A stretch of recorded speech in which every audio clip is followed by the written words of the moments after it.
Maranhão, servo de Deus, atleta da melhor equipe do mundo, Fight Nerds, right here. This is Caio Borralho, son of God. What is happening, my people? You're watching the MMA Sidekick, aka the MMA Connoisseur, aka Fighting Nerds, and today's Monday, so that means one thing and one thing only. Today is Matchmaking Mondays, right? I'm going to be matching some fighters based off the weekend just gone. Also, I'm going to be matching in some fantasy fights, starting off with Caio Borralho versus Jared Cannonier. See, I feel like this one would be a very, very good fight and very interesting fight as well, to be fair. See, Jared Cannonier fought very well in the last fight, but the referee did stop it a little bit early, and I feel like a lot of the fans agree with that. You know, Jared Cannonier is, 40 plus years of age. He's not getting any younger, so that was his title run probably over.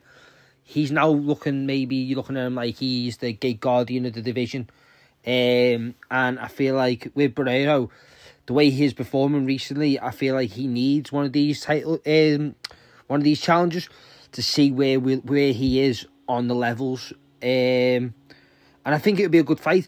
If not, I wouldn't mind seeing Borralho maybe fighting against Paulo Costa. I feel like they're two very similar fighters, both Brazilian. But I wouldn't mind seeing either Paulo Costa or Jared Cannonier versus Borralho. Moving on. Yeah, and it's Dominic Reyes versus Bogdan. I feel like Bogdan would be a very good fight for Reyes, to be fair. I feel like Bogdan's maybe an upgrade on Anthony Smith, but everyone's saying that Dominic Reyes should be fighting people like Rakic now after that fight. No, I don't think that's the case. I feel like, test yourself with someone like Bogdan who can fight, who can really, really throw hands. He's a dangerous fighter. Test that chin a little bit more before you step in with the big boys again, because you did show little glimpses of the John Jones fight again, but we all know that the chin's not there. Have a little test against Bogdan and see what that chin's like. If you get rocked by Bogdan, then that's it, brother. I think it's over for you, to be fair. And if Bogdan wins, then maybe he can move over to his brother, Anthony Smith. Anyway, so let's move on to the next fighter. And this one, for me, he's the star of the week. It's Raul Rosas Jr. Now, for Raul Rosas Jr., because he's so young, I've chosen two paths for him. I've got the shorter path, or I've got the longer path. The shorter path for me would be Pedro Munhoz. I feel like he beat Pedro Munhoz. I feel like Pedro Munhoz would be a nice name as well to have on his resume. I was saying to have Christian Rodriguez, the rematch. I really do think that would be a very good fight, but obviously he's already linked up. So the other route is the shorter form, where Raul Rosas Jr. seems to be getting better and better and better each fight. I feel like maybe put him up against someone like Cameron Simons, where if you put him against Cameron Simons, you're looking at someone who is young as well. I feel like he's very beatable. I feel like I was going to say Peyton Talvin, the person who beat Cameron Simon last fight. But I feel like that's a fight that we want to see in the future. But I'm not too sure which way to go about it. Obviously, the Pedro Munhoz one would probably be the easier route. See, this is what I'm saying. It's because it's a shorter route. You got to look at it the easier route. Pedro Munhoz, he's 37 years of age, felt well out of his prime. He's on a bit of a losing skid. Put him up against Raul Rosas Jr. and let's see what Raul Rosas can do, because, as I say, every fight he seems to be getting better and better and better. If not, put him up against a young fighter, someone who needs to win as well. He's on a 2-fighting loss streak. He is the pride of South Africa. So I think, he is the fighting pride of Africa. So I feel like he should maybe go up against. I think them two would be a lovely fight, and a perfect place to put it would be in the Sphere. Yeah, put it on the Sphere card and we're done. Yeah, the next fight's going to be a bit of a fantasy one, but in my eyes, it makes perfect sense, and it is Max Holloway versus Peter Yan for the BMF title. Now, let me land with this one. Okay, so Max Holloway is in a situation where he's looking at 2 Qs. You know, he could get the featherweight title easily. I feel like he beat Ilia Topuria any day of the week. But the problem is Ilia Topuria and Volkanovski looking like they're going to be getting the rematch on. You know, and fully rightly deserved. Volkanovski does deserve the rematch. But also, Max is in a situation where he has moved up to lightweight to get the BMF title.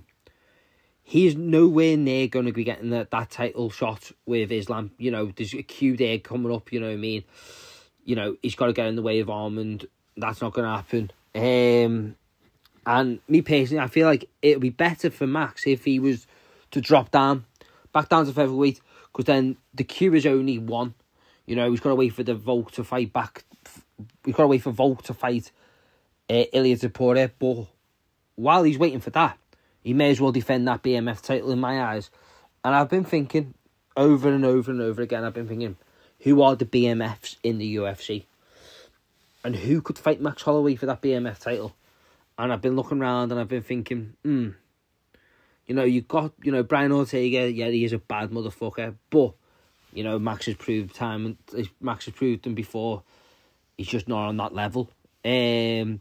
Whereas there's a fighter in the weight class below called Peter Yan, who is an absolute psychopath. I feel like the stand-up game would be very interesting. I feel like, obviously, we all know that Peter Yan's such a savage on the feet. Less on the ground, obviously, he does grapple, but he loves his Muay Thai style. And I feel like that fight would just be like it just makes sense in my eyes. I feel like he's the BMF of his weight class below. And yeah, I just feel like Peter Yan versus Max Holloway, bring it at featherweight, and yeah, we're talking. I say Max can just get himself sharp for the title fight, and yeah, it just makes sense. As Peter Yan, I feel like Peter Yan's way off his title.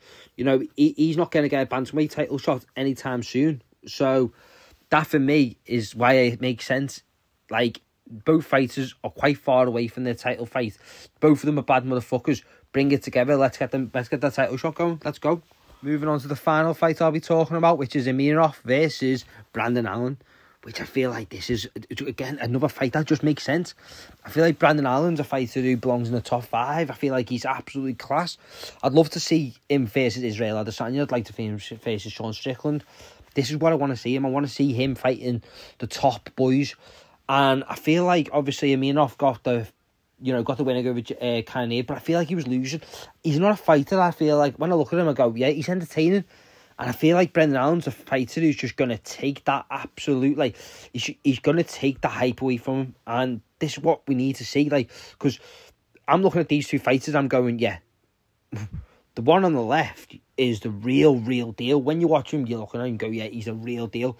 You watch Amirov and you go, yeah, okay, he seems all right. He seems like he's a big, powerful striker, but is that all he's got, bro? Like, you know, he hasn't got... In a way, he sort of reminds me of Roman Delite. Very similar styles to Roman Delite as well.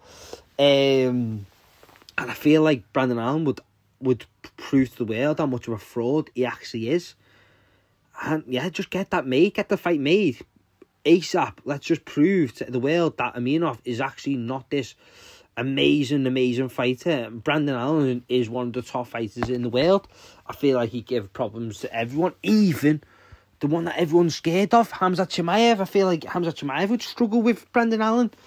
The guy's a killer on the ground. He's good on the feet. He's a killer on the ground. So, yeah, just get that fight made, man.